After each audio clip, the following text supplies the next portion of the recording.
Episode की शुरुआत होती है और हम देखते हैं लेंस विर्थ मेडल के सामने होता है। विर्थ मेडल इसे कहता है कि तुम मुझे कभी नहीं हरा सकते, तुम एक वीक के अलावा कुछ नहीं हो। पर लेंस इसकी बात बिल्कुल नहीं सुनता और ग्रेविटी का यूज करके इसे यहाँ पे नीचे गिरा देता और कहता है कि मेरे पास तुम्हारे साथ खेलने का टाइम बिल्कुल भी नहीं है, मुझे कहीं जाना है।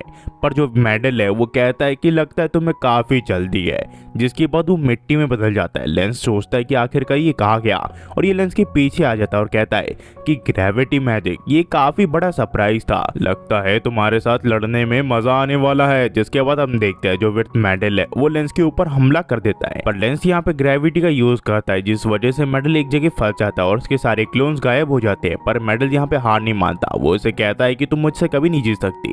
पर लेंस कहता है कि ये आगे देखा जाएगा। मेडल फिर लेंस के ऊपर हमला कर देता है, पर जो लेंस है वो उसके हमले को डॉज कर देता है। जिसके बाद यहाँ पे ग्रेविटी मैजिक का यूज करता है जिस वजह से जो मेडल है वो एक जगह जम जाता है, पर यहाँ पे वो अपनी पावर का यूज करके बार बार बच रहा होता है। मेडल फिर अचानक से लेंस के पीछे आ जाता है और कहता है कि बहुत बुरा हुआ, तुम मुझे कभी नहीं हरा सकते। जिसके बाद वो लेंस को दोनों पाँव को कीचड़ में लपेट लेता है जिस वजह से लेंस निकल नहीं पा रहा होता। यहाँ पे फिर मेडल कहता है कि मुझे लगा था क्राउन फैमिली काफी अच्छी होती है ग्रेविटी मैजिक में, और थोड़ा देखा जाए तो तुम भी काफी अच्छे हो, पर तुम अपने टैलेंट को वेस्ट कर रहे हो। तुम्हें उन जैसे घटिया लोगों के साथ नहीं रहना चाहिए, तुम्हें हमारे मैजिक लूपर्स को ज्वाइन कर लेना चाहिए, तुम काफी तरक्की करोगे। और जैसे कि मैंने कहा तुम्हारी स्किल उतनी बुरी भी नहीं है, तुम्हारी स्किल काफी काम आ सकती है हमारे। तुम जैसे मैजिशियन को जो कि काफी टैलेंटेड है वो एक अच्छे एनवायरनमेंट से बिलोंग करता है, पर तुम यहाँ पे क्या कर रहे हो। तुम्हें हमेशा उन लोगों के साथ रहना चाहिए जो कि तुम्हें ग्रोथ में मदद कर सके। तुम्हें उन लोगों के साथ नहीं रहना चाहिए जो कचड़े के समान होते हैं, जो कि किसी काम के नहीं होते, जिनका इस दुनिया में कोई भी रोल नहीं होता, वो कचड़ा होते हैं। अगर मैं सीधे शब्दों में कहूँ तो एडलर कचड़े के अलावा कुछ नहीं है। वही हमारा जो ग्रुप है वो हमेशा इक्वल्स में बिलीव करता है और हम सब काफी ताकतवर है।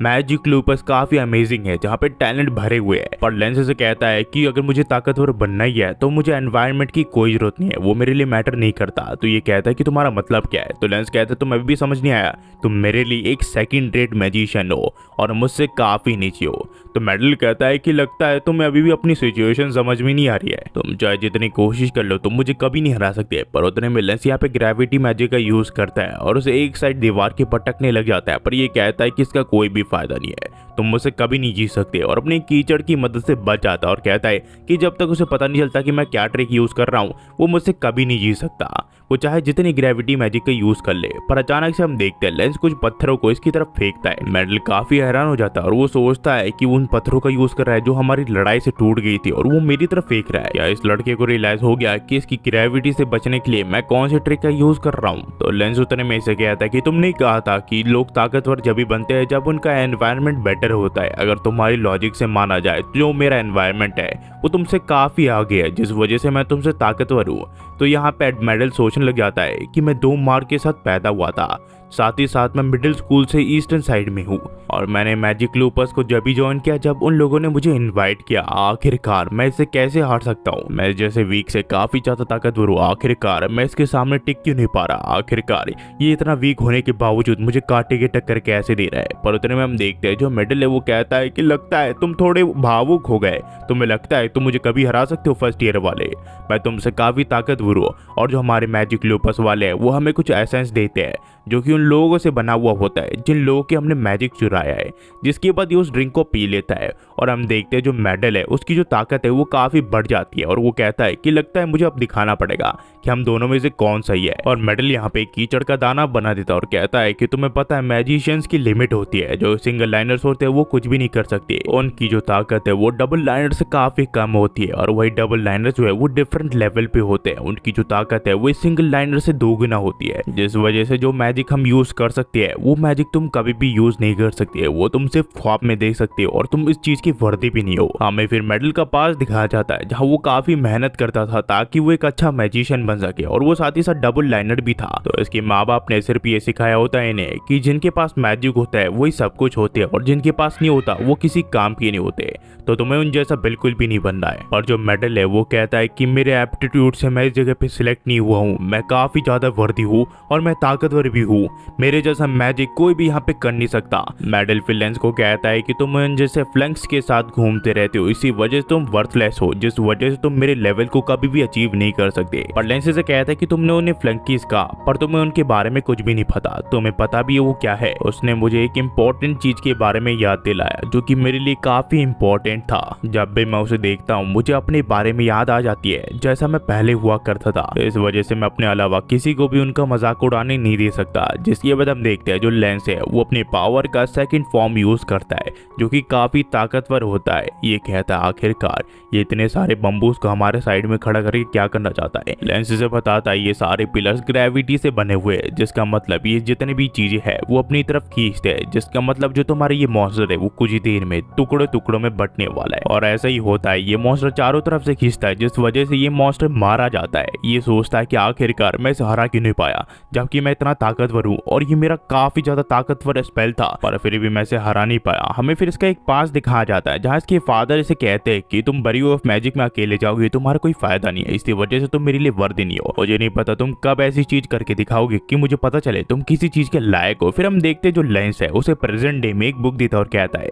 ये तुम्हारी है, ये ग्राउंड पे पड़ी हुई थी, इसे देख के ऐसा लग रहा है तुमने काफी मेहनत की है इस चीज पर लेंस फिर से एक सवाल पूछता है कि तुम्हारे लिए कोई इंसान वर्दी कब कहलाता है। मेरे जो पेरेंट्स थे वो मेरे स्टैंडर्ड और मेरे मैजिक को देख के मेरी पोजीशन डिसाइड करते थे, उन्हें किसी चीज से मतलब था। तू है सोशल स्टैंडिंग। तुम्हारे वर्ड्स को देख के तो ऐसा लग रहा है कि तुम्हें भी मेरे जैसे एनवायरनमेंट में ग्रो किया गया है। उस एनवायरनमेंट पे तुम्हारे एप्टीट्यूड और स्टैंडिंग को देख के डिसाइड किया जाता है कि तुम वर्दी हो या नहीं। मुझे तुम जैसे बात करते हो और जैसी हरकतें करते हो वो मुझे बिल्कुल भी पसंद नहीं, पर मैं तुम्हारी रिस्पेक्ट करता हूँ कि तुमने अपने काम में काफी ज्यादा एफर्ट डाला है। तो मेडली भी इसकी बातों को समझ जाता है और सोचता है कि सच मुझे ऐसा नहीं है कि कोई मैं वर्दी पर्सन बनना चाहता हूँ और यही सच है। वही हमें मैश और रेजर की यहाँ दिखाया जाता है जहाँ इन दोनों के बीच में लड़ाई शुरू होने वाली होती है और जो मैश है वो रेजर के ऊपर हमला कर देता है, पर रेजर से काफी तेज होता है, वो उसके हमले को डॉज कर देता है और साथ ही साथ इसके ऊपर हमला भी कर देता है जिससे मैश को काफी नुकसान होता है और वो कहता है कि तुम मुझसे कभी नहीं जीत सकते, तो तुम्हें मेरे साथ लड़ने का फैसला नहीं करना चाहिए था। फिर जो रेजर है वो काफी सारे एरोस की मदद से अपनी स्पीड काफी बढ़ा लेता है और इसके ऊपर हमला कर देता है जिस वजह से मैश को काफी नुकसान होता है, पर मैश अपनी जगह से हिल भी नहीं रहा होता है। यहाँ पे ये काफी सारे हमले करता है मैश के ऊपर, पर मैश फिर भी हार नहीं मान रहा होता। तो रेजर इसे कहता है कि तुम्हें हार मान लेनी चाहिए, तुम मुझसे कभी नहीं जीत सकते और मैं तुम पे बिल्कुल रहम नहीं खाने वाला। तो मैश इसे कहता है ये चीजें मैटर बिल्कुल नहीं करती मेरे लिए, मैं बस तुम्हें हराना चाहता हूँ। तो रेजर कहता है कि तुम अपनी फैमिली के साथ शांति से रहना चाहते हो। ये कितना घटिया आइडिया है, तुम कभी भी अपने फैमिली के साथ शांति से नहीं रह सकते। तुम्हारी सिचुएशन बिल्कुल मेरी जैसी है, पर फैमिली के साथ रहने का आइडिया काफी बकवास है। लगता है तुम एक ब्लेस्ड फैमिली में पैदा हुए हो, इसी वजह से तुम्हारी फैमिली तुम्हें वहां से निकाल नहीं रही है, पर असली दुनिया कैसी होती है उस बारे में तुम्हें बिल्कुल भी नहीं पता। तो मुझे अपना बेस्ट दो, मुझे दिखाओ कि तुम मुझे हरा सकते हो कि नहीं। रेजर फिर मैच को एक डिवाइस दिखाता है और बताता है ये कुछ ही देर में लेमन की सारी एनर्जी को सोख लेगा, जिसके बाद वो जिंदगी भर अपनी मैजिक का यूज नहीं कर पाएगी, वो तुम्हारी जैसी बन पाएगी जिससे तुम काफी खुश होगे ना। तुम्हारे पास सिर्फ 30 मिनट है अपने दोस्त को बचाने के लिए। तो मैश कहता है अगर सचमुच तुम इसके बारे में सीरियस हो फिर जो तुम्हारा मास्क है उसके मैं टुकड़े करने वाला हूँ और उसके टुकड़े करके मैं फेंक देने वाला हूँ। तो ये कहता है अगर ऐसा है तो ठीक है, जिसके बाद इन दोनों के बीच में लड़ाई होने लग जाती है। पर जो रेजर है वो मैच से काफी ताकतवर होता है, इस वजह से मैच उसका मुकाबला बिल्कुल नहीं कर पा रहा होता है। ये काफी ज्यादा तेज होता है मैच से, जिस वजह से ये अलग अलग डायरेक्शन से मैच के ऊपर हमला करता है और मैच इसका कुछ भी बिगाड़ नहीं पा रहा होता। और आखिर में रेजर मैच के पेट के आर पार कर देता है अपनी तलवार को, पर वो अपनी तलवार को खींच नहीं पा रहा होता है। तो मैच कहता है कि देखा मैंने तुम्हें पकड़ लिया, जिसके बाद वो इसको समझाता है कि जो इसके एप्स है वो काफी ताकतवर है, जिस वजह से वो अपनी तलवार को खींच नहीं पा रहा। इसका मतलब मैच के जो एप्स है वो सीमेंट से बने हुए हैं, जिस वजह से उसका मुकाबला नहीं कर पा रहा होता।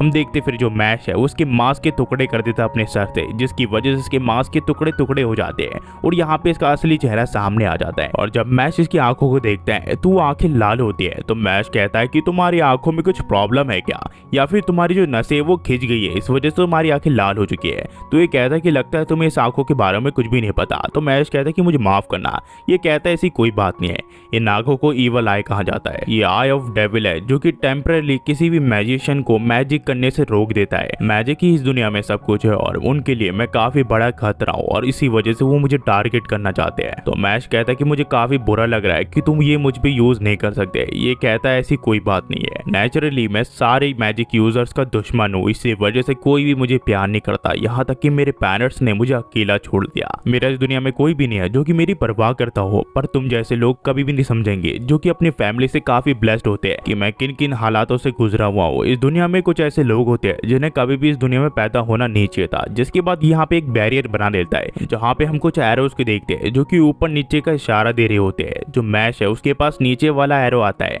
उतने में हम देखते हैं यहाँ पे मैश की स्पीड काफी कम हो जाती है और जो रेजर है उसकी स्पीड काफी बढ़ जाती है और वो मैश को बहुत बुरी तरह मारता है। रेजर फिर मैश को समझाता है कि ये जो बैरियर मैंने बना रखा है ये लोअर स्पीड और फास्टर स्पीड के लिए है, जिस वजह से जितनी भी स्पीड तुम्हारी थी वो मेरे अंदर आ चुकी है और मैं काफी ज्यादा तेज हो चुका हूँ और तुम काफी ज्यादा स्लो। जिसके बाद ये मैश के ऊपर तरह तरह से वार करने लग जाता है। मैश बस इसकी वारों को झेल रहा होता है पर ये कहता है कि इस बार मैं चूकूंगा नहीं, मैं तुम्हारे ट्रैप में बिल्कुल फंसने नहीं वाला हूँ, तुम मुझे कभी नहीं हरा सकते। और ये मैश के ऊपर दोबारा से हमला करने के लिए जाता है पर उतने में मैश स्लोली स्पीड से इतनी ताकत लगाता है कि जमीन के 2 टुकड़े हो जाते हैं और यहाँ भी इसके रास्ता ब्लॉक कर देता है क्योंकि यहाँ से ये भाग नहीं सकता और ये भी इसकी चाल को भाप जाता है। पर रेजर सोचता है कि वो चाहे जितनी ताकत लगा ले वो कभी भी इसे जीत नहीं सकता क्योंकि जो मैश है उसकी स्पीड काफी स्लो है। पर उतने में जो मैश है वो काफी स्पीड पकड़ लेता है और मैश इसे पकड़ने में कामयाब हो जाता है और कहता है कि देखा मैंने तुम्हें पकड़ लिया, वो भी दूसरे टाइम। जिसके बाद वो उसके पाँव में अपने पाँव का प्रेशर देने लग जाता है जिस वजह से इसका जो ब्लड है वो काफी सारा बह जाता है।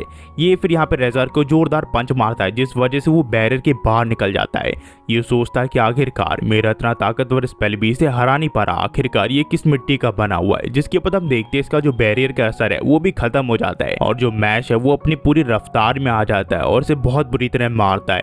इसे हवा में उछाल के मैश बुरी तरह मार रहा होता है। ये सोचता है कि क्या मैं यहाँ हारने वाला हूँ, नहीं मैं यहाँ पे हार नहीं मान सकता, अगर मैं हार गया तो मेरी एक जिंदगी का मकसद खत्म हो जाएगा। फिर हम देखते हैं इन दोनों के बीच में दोबारा से मुकाबला होता है और इन दोनों की स्पीड काफी ज्यादा तेज होती है पर मैश इससे अब काफी ज्यादा तेज हो चुका होता है जिस वजह से इसकी तलवार को ये पकड़ लेता और कहता है कि देखा मैं तुम्हें पकड़ लिया और तुम मुझसे अब कभी भी नहीं जीत सकते।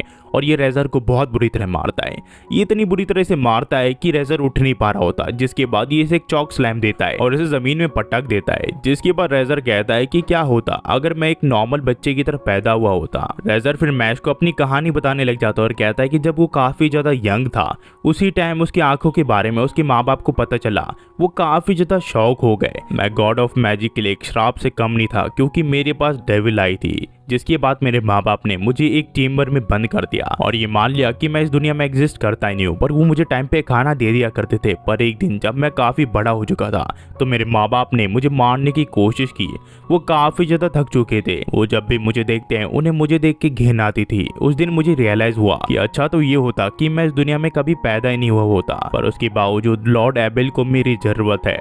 बेशक वो मुझे एक टूल की तरह रखते हो, वो मुझे यूज करते हो और उसके बाद शायद वो मुझे फेंक भी दे, पर उसके बावजूद मैं उनके एक्सपेक्टेशन पे खड़ा उतर नहीं पाया। अब मैं वही इंसान बन चुका है जो कि एकदम वर्थलेस है, जिसकी किसी को भी जरूरत नहीं है। कोई भी मुझ जैसे इंसान को नहीं चाहता है। तो मैश कहता है कि तुमने बिल्कुल सही कहा था कि मैं ब्लेस्ड हूँ और मैं अपने आप को उस जगह पे रख के नहीं देख सकता जिस जगह पे तुम थे, पर इसके बावजूद हम दोनों दोस्त बन सकते हैं। तो रेजर कहता है कि सचमुच तुम काफी ज्यादा अजीब हो, पर इस चीज के लिए मैं राजी नहीं हो सकता क्योंकि जब तक मेरे पास ये आंखें है तुम्हारा जो एटीट्यूड है वो कभी ना कभी मेरे लिए चेंज हो जाएगा, जिसके बाद हम दोनों दोस्त बने नहीं रह सकते। पर तुम्हारे काइंडनेस के लिए मैं तुम्हें एक सलाह देना चाहूंगा, तुम कभी भी लॉर्ड एबेल को हरा नहीं सकते, तो तुम्हें हार मान लेना चाहिए। तुमने उस दिन जो लॉर्ड एबेल की पावर देखी वो तो सिर्फ उनके ताकत का सिर्फ छोटा सा अंश था, उनकी जो असली ताकत है वो उससे कई गुना बड़ी है। पर मैश इसे कहता है कि नहीं, मुझे उसे हराना है और साथ ही साथ उसे एक चीज देनी है जो उसके लिए काफी बेहतर रहेगी।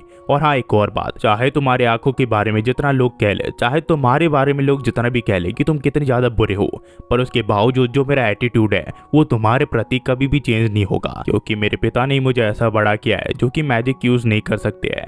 ये सुन के रेजर थोड़ा इमोशनल हो जाता है और यहाँ से जो कहानी वो टू भी कंटिन्यू हो जाती है। अगर आप यहाँ तक देख रहे हो तो प्लीज लाइक एंड सब्सक्राइब करना मत भूलना। हम ऐसी वीडियो लाते रहते हैं और साथ ही साथ घर में बैठे रहते हैं ताकि आपको अच्छी क्वालिटी मिल सके।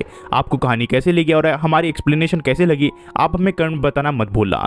मुझे पता है कि मेरा चैनल बहुत डाउन में चल रहा है, मैं वीडियोस अपलोड कर रहा हूँ पर कोई भी देख नहीं रहा है। क्या करे यार, यूट्यूब की पॉलिसी बराबर क्या ही करे। अब चलो वो धीरे धीरे बढ़ते जाएगा। हर महीना तो एक जैसा नहीं होता ना, कभी अच्छा जाता तो कभी बुरा।